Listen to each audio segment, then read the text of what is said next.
Brazil ടീമും ആരാധകരും കൊതിച്ചതുപോലെ convincing ആയ സ്കോർ ലൈനുള്ളൊരു വിജയം. അതിനേക്കാൾ ഫുട്ബോൾ പ്രേമികൾ കാണാൻ ആഗ്രഹിക്കുന്ന ബ്രസീൽ ബ്രാൻഡ് ഫുട്ബോളിന്റെ വശ്യലാവണ്യത്തിന്റെ മിന്നലാട്ടങ്ങൾ കാണാനായൊരു മത്സരം.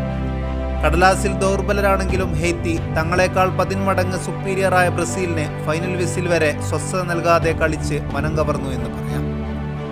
ആദ്യത്തെ 20 മിനിറ്റും രണ്ടാം പകുതി മുഴുവനും കാഴ്ചവെച്ച പോരാട്ട വീര്യത്തിന് ഹെയ്ത്തി ഒരു ഗോളെങ്കിലും തിരിച്ചടിക്കുക എന്നതായിരുന്നു രീതി. അതിശക്തരായ മൊറോക്കോക്കെതിരെ ശരിക്കും ടെസ്റ്റ് ചെയ്യപ്പെട്ട ബ്രസീൽ ഗ്രൂപ്പിലെ ദുർബലരായ ഹെയ്ത്തിയെ ഒട്ടും നിസ്സാരരായി കണ്ടില്ല എന്നത് ലൈനപ്പിൽ നിന്ന് വ്യക്തമായിരുന്നു. ഇഗോർ തിയാഗോക്ക് പകരം മത്യൂസ് കുഞ്ഞ വന്നതും പിൻനിരയിൽ ഇവാനസിനു പകരം ഡാനിലോ ഇറക്കിയതുമായിരുന്നു മാറ്റങ്ങൾ. 4-3-3 ആയിരുന്നു ബ്രസീലിന്റെ ഫോർമേഷനെങ്കിലും മറ്റു ചെറിയ ടീമുകളെ പോലെ സ്വന്തം ഗോൾ മുഖം പ്രതിരോധിക്കുകയല്ലാതെ പല്ലും നഖവും ഉപയോഗിച്ച് ആക്രമിക്കുന്ന ഹെയ്ത്തിക്കെതിരെ പ്രതിരോധത്തിൽ കാസമിറോയുടെ സേവനം കുറച്ചധികം ആവശ്യമായിരുന്നു. അയാൾ അത് നിശബ്ദം നിറവേറ്റുകയും ചെയ്തു. പ്രതീക്ഷിച്ചതുപോലെ ബ്രസീലിന്റെ മധ്യനിര നീക്കങ്ങളെ ഡിസ്റെസ്പെക്ട് ചെയ്തുകൊണ്ടാണ് ഹെയ്ത്തി തുടങ്ങിയത്.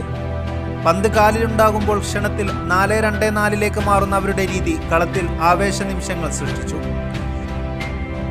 പ്രതിരോധക്കാർക്ക് പുറമെ കസമിറോയുടെയും ബ്രൂണോ ഗുമൈറസിന്റെയും പ്രകടനങ്ങൾ ആ ഘട്ടത്തിൽ നിർണായകമായിരുന്നു.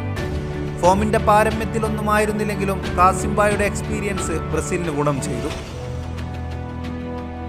ആത്മവിശ്വാസത്തോടെ കാണപ്പെട്ട റാഫിഞ്ഞ 1-2 തവണ ഗോളുമായി മുഖാമുഖം വന്നെങ്കിലും ലൂക്കാസ് പക്കറ്റോയും വിനിയും കുഞ്ഞയും നന്നായി കണക്ട് ചെയ്ത ഇടത് വിങ്ങായിരുന്നു ബ്രസീൽ കൂടുതൽ ഭീഷണി സൃഷ്ടിച്ചത്. അവിടെ നിന്ന് കൃത്യസമയത്ത് ഗോൾ വരികയും ചെയ്തു. ഗോൾ ഏരിയയിലെങ്ങും വിനിയെപ്പോലൊരു പ്ലെയറെ പന്തിനുമേൽ യഥേഷ്ടം ടച്ചുകൾ എടുക്കാൻ അനുവദിക്കരുതെന്ന പാഠം പാലിക്കാതിരുന്നതിലാണ് ഹെയ്ത്തി വലിയ വില നൽകേണ്ടി വന്നത്. 3 പ്രതിരോധക്കാർക്കിടയിലൂടെ തൊടുത്ത ഷോട്ട് ഗോളി തടഞ്ഞെങ്കിലും കൃത്യമായി പൊസിഷൻ പാലിച്ച കുഞ്ഞക്ക് മുന്നിൽ പോസ്റ്റ് തുറന്നു കൊടുക്കുകയായിരുന്നു. രണ്ടാം ഗോളിൽ ടൈറ്റ് ആംഗിളിൽ നിന്നുള്ള കുഞ്ഞയുടെ തകർപ്പൻ ഫിനിഷിങ്ങിനോളം തന്നെ എടുത്തു പറയേണ്ടതാണ് അത് വന്ന വഴിയും.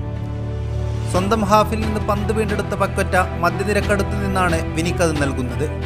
ഇത്തവണയും ഹെയ്ത്തിയുടെ ഹാഫിൽ ഇഷ്ടം പോലെ സ്ഥലമുണ്ടായിരുന്നു. പന്തുമായി സ്വാതന്ത്ര്യത്തോടെ ഓടിക്കയറിയ വിനി കൃത്യസമയത്ത് ബോക്സിലേക്ക് മനോഹരമായ പാസ് കൊടുത്തു.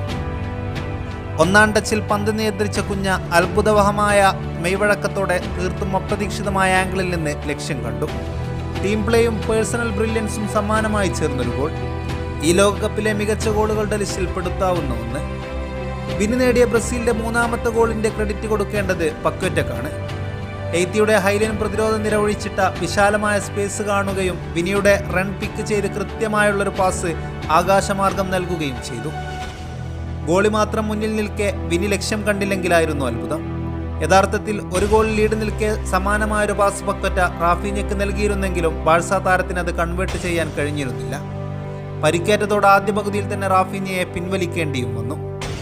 ഇടവേളയ്ക്ക് ശേഷം വന്ന ഹെയ്ത്തി സ്കോർ ലൈൻ നോക്കാതെ തങ്ങളുടെ സ്വാഭാവിക ശൈലിയിൽ കളിച്ചു. അതുകൊണ്ട് തന്നെ തീർത്തും പ്രായോഗികമായ ഫുട്ബോൾ കളിക്കാനാണ് ബ്രസീൽ തീരുമാനിച്ചത്.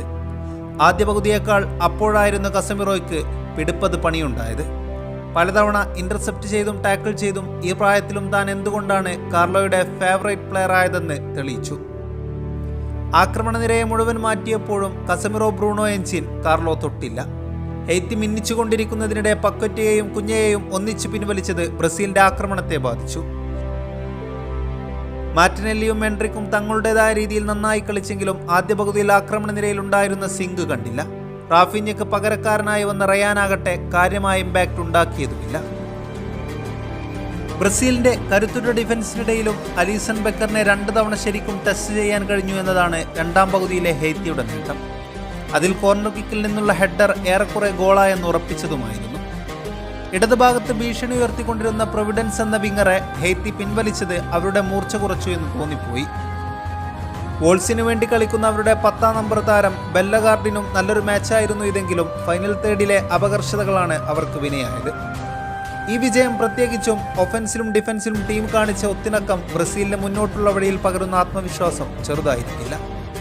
റാഫീഞ്ഞയുടെ പരിക്ക് ഗൗരവമുള്ളതല്ലെങ്കിൽ പക്വറ്റ കസമിറോ ബ്രൂണോ മിഡും വിനി കൂഞ്ഞ റാഫീഞ്ഞ അറ്റാക്കും മഞ്ഞപ്പടയെ സംബന്ധിച്ചിടത്തോളം സെറ്റാണ്. അവസാന ഘട്ടങ്ങളിൽ ഇറങ്ങാൻ ഇഗോർ തിയാഗോയും എൻട്രിക്കും മാർട്ടിനെല്ലിയും ഉള്ളത് അധിക ബലം നൽകുകയും ചെയ്യും. അടുത്ത മത്സരത്തിൽ നെയ്മറും സ്ക്വാഡിൽ ചേർന്നു കഴിഞ്ഞാൽ പിന്നെ ആവേശം ഇരട്ടിയാകും. അപ്പോഴും 2 വിംഗ് ബാക്കുമാർ അവരുടെ ദൗർബല്യമായി തുടരുന്നു. ഹെയ്ത്തിക്ക് കയ്യടി നൽകാതെ ഈ വീഡിയോ അവസാനിപ്പിക്കാൻ കഴിയില്ല. ഫിഫ റാങ്കിങ്ങിൽ 83-ാം സ്ഥാനത്തുള്ള അവർ ബ്രസീലിനെ ശരിക്കും ടെസ്റ്റ് ചെയ്തു. വിനിയെയും കുഞ്ഞയെയും പക്വറ്റയെയും കാസിയെയും പോലുള്ള കളിക്കാരുടെ ക്വാളിറ്റി മത്സരഫലം നിർണ്ണയിച്ചപ്പോൾ ഗോളടിക്കാൻ കഴിഞ്ഞില്ലെങ്കിലും ഹെയ്ത്തിയുടെ ടീം ഗെയിം മികച്ചതായിരുന്നു. അഭിമാനത്തോടെ തന്നെ അവർക്ക് ലോകകപ്പിൽ നിന്ന് മടങ്ങാം.